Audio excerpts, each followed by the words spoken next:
Hello, everyone. So, my name is Avian Reed, and today I will be presenting to you the case of Helen Patrikis. So, Helen Patrikis was kind of like an overwhelmed person. She just felt like she wasn't good enough. She felt like she wasn't a great caretaker. She felt like she wasn't a great mother or a wife to her household. Helen went through many different challenges that she faced, such as hearing the negative thoughts about her cooking. So she felt as if she needed to just pay for out to eat food. It's been times where Helen just felt down. She was tired. She couldn't get sleep, body aching, all types of symptoms and stuff because of the overall effect of what was happening in her household. So, like I stated, she became overwhelmed with her day-to-day responsibilities, not knowing what to do, not knowing how to satisfy her family. So Helen is experiencing different type of psychosocial problems. She has a way of changing her way of thinking, behavior, and emotional responses through therapy.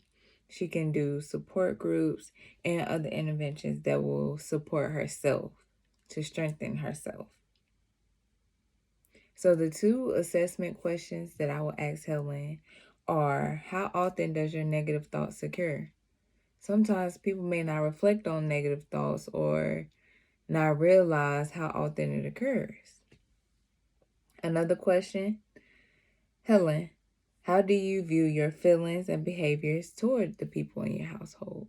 How are you interacting with these people? How are you communicating with these people? How do you feel about these people? Those are important factors when living with people whom that's your family. Like, it's important to communicate those thoughts and feelings. So, two goals that I will insist on during this case will be mindfulness practice.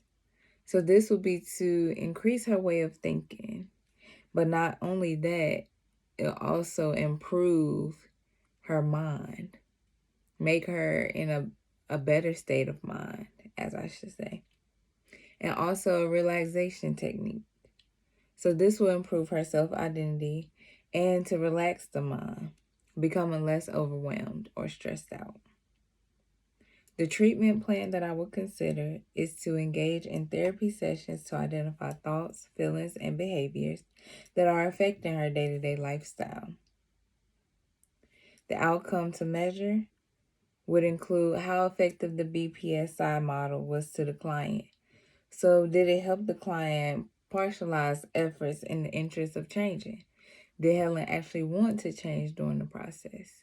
So within the BPS model that will be examined or used in the case study, she'll be able to identify how often her thoughts and old patterns and behaviors are within her household. So I believe this is consistent with cognitive behavior theory because it allows the client to reflect on patterns or behaviors, like I stated before, and feelings that could possibly change over time. So an advantage and a disadvantage of the cognitive behavior related to the case study. The advantage, it allows Helen to focus on herself. So just completely herself, just allows her to want to change for herself.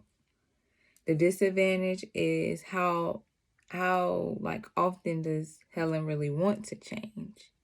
Do she really want it for herself? Or is she just doing it to benefit her family, to make her family happy? So to evaluate the application of cognitive behavior theory in the diverse issue, she grew up in a Greek Orthodox family. So it's been times where she had bad experiences with how her mom raised her. So she didn't want to use those old habits within her family. She actually wanted to better her family. So this is showing that in a diversity issue, people are raised different. So she wanted better for her people. And that's literally all I have for this case study. So yeah, I hope you guys enjoyed.